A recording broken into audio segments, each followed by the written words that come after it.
Welcome to the Approved Garage YouTube channel. If you haven't subscribed, please click the button. So today we're going to be putting a clutch in this Mazda 3. 2005 Mazda 3, it's 2-liter. 2006 Mazda 3, it's the 2-liter version. So not the 2.3, no, this is the crappy, underpowered 2-liter version.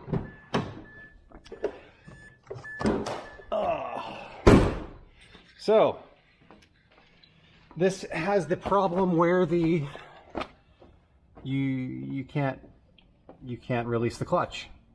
You push it all the way in and it doesn't disengage the engine. So when we're pushing it in, the slave cylinder and master cylinder are moving. This fork is moving, but it's not actually disengaging. So that to me means that we're going to have to replace the clutch. It could be a problem with the pressure plate. It could be a problem with the throwout bearing getting stuck. It could be a variety of different things, but that's what we're going to end up doing here. So to start off, we're going to remove the components that are around it. You know, like this wiring harness right here that plugs into what's probably a reverse sensor, and just access all of these bolts. So this is where we're going to have to separate here, this line between the engine and the transmission. First things first, from the top side, we need to get at the bolts that connect the transmission to the engine, which are down there. So we're going to start off by removing this air intake and the pipe from the throttle body, and potentially the battery and the battery tray. All right, so the air intake for the battery box comes off with a single pull clip here. Now we're going to remove the air filter housing. There's clips, these kind of snap on, so we just unsnap 1, 2, 3, 4 of them, and then we can unplug this harness here,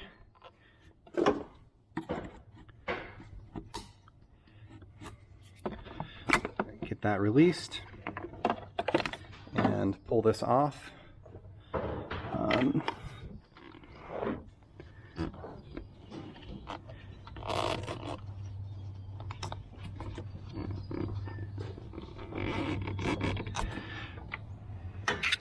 Alright, so in order to pull the joints out, we remove the two lower arms. They seem to be easier to remove from this end. So there's a 19 and 2 17s, and then you can separate the CV joint. I have a tool to put the boots back together. So there's a couple different ways, obviously, that you can take that apart. I've started removing some of the bolts in the bottom of the transmission. So there's kind of bolts all along this. Some of the upper ones are a little bit harder to get to, so we'll just keep moving. All right, so looking at the transmission and where it mates up to the engine, there are a couple bolts that are blocked by the exhaust header, so we're going to start taking apart this heat shield and removing the exhaust manifold from the back of the engine. So we took out the 10s that hold this shield on, and it now moves around. So we'll disconnect our oxygen sensor here. Oh. All right, so remove the oxygen sensor, which allowed us to pull off that heat shield. Oxygen sensor is the standard oxygen sensor socket, 7/8, the slice on the side of it. So on the back side of the engine, it looks like we have a number of, they feel like 14s across the back.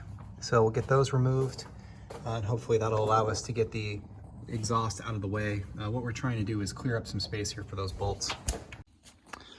All right, so we're moving forward here. We've got most of the bolts out of the side of the transmission that connected to the engine. Actually, all that's left is one 14mm that's on the bottom. So at this point, we're kind of trying to figure out what to do. Disconnected the sensors, disconnected the linkage, unhooked the clutch actuator here. But what we're faced with is the engine mount has the engine has three mounts. So there's one on the left side of the engine that's up here. There's one on the back side of the engine that comes into the transmission. There's one on the right side of the engine that comes on the transmission. So without the transmission, the engine only has one mount holding it in the car. So we're going to have to support the engine.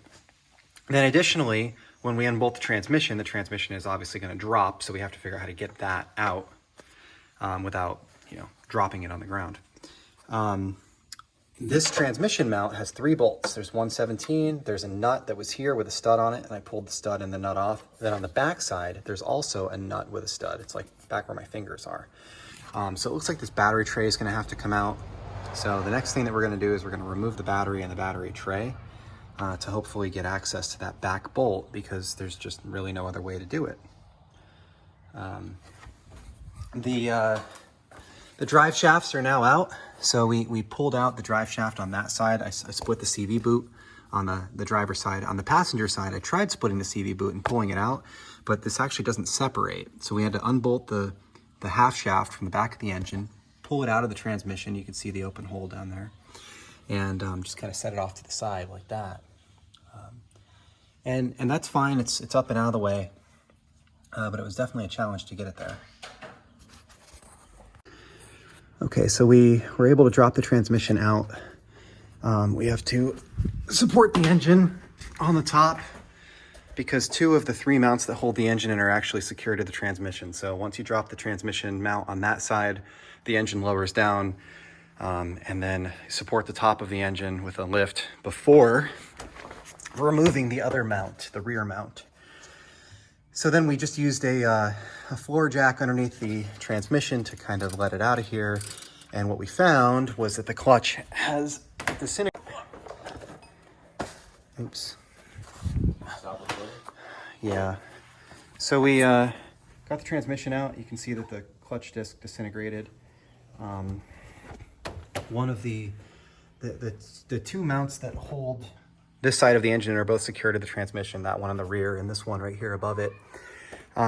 So once we remove this side, you need to support the engine using an engine hoist before you remove the back. Once we got the back loosened up, we supported the transmission with a floor jack, and then we just kind of rolled it out of the way, out through the side, and dropped it down. Transmission isn't that heavy. It's probably about 100 pounds. And now we're removing the pressure plate to see what we have.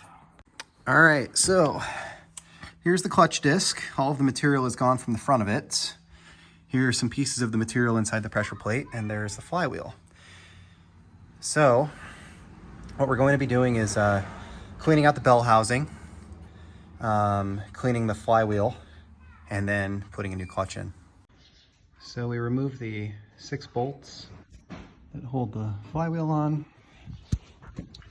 And you can see there's a lot of pieces of clutch behind the flywheel here.